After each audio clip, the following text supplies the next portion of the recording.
En termes de développement, et moi je dirais développement durable, puisque nous allons viser le développement durable et ne plus perdre du temps en faisant des investissements non durables, je dirais que le bon choix se situe au niveau où peut être fait avec l'information sur le cycle de vie de cette infrastructure.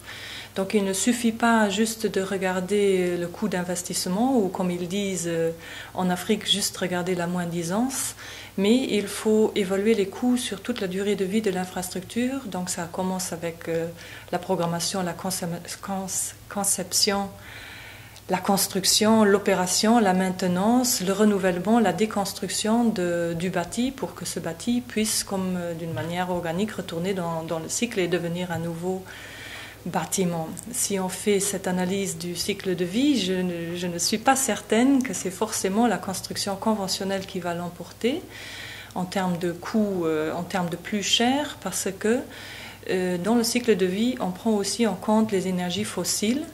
Le prix des énergies fossiles va augmenter parce que les énergies fossiles se raréfient, un fait qui augmentera le coût d'investissement. Donc le retour sur un investissement durable se situe dans la longue durée, dans les frais de maintenance maîtrisés.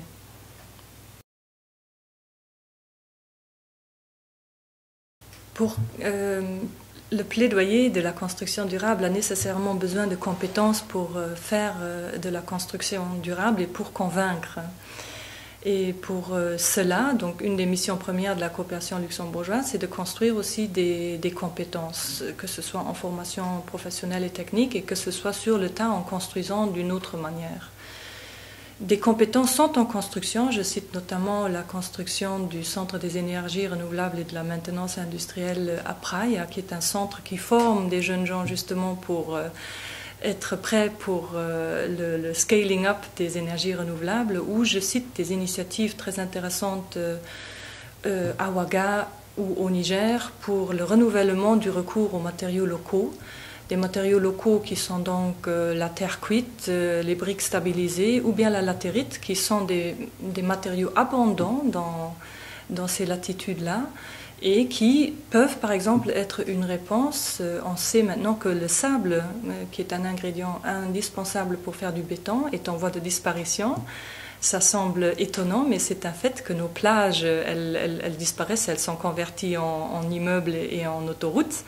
Donc ce n'est pas une voie durable de dire que le tout béton sera la construction de l'avenir. Donc cette initiative, cette dynamique vers la construction durable est accompagnée par une dynamique culturelle, parce qu'il faut aussi arrêter de penser que la construction traditionnelle, locale, ne représente pas la modernité. Je pense qu'il y a une nouvelle modernité à rechercher dans un renouveau des savoirs traditionnels.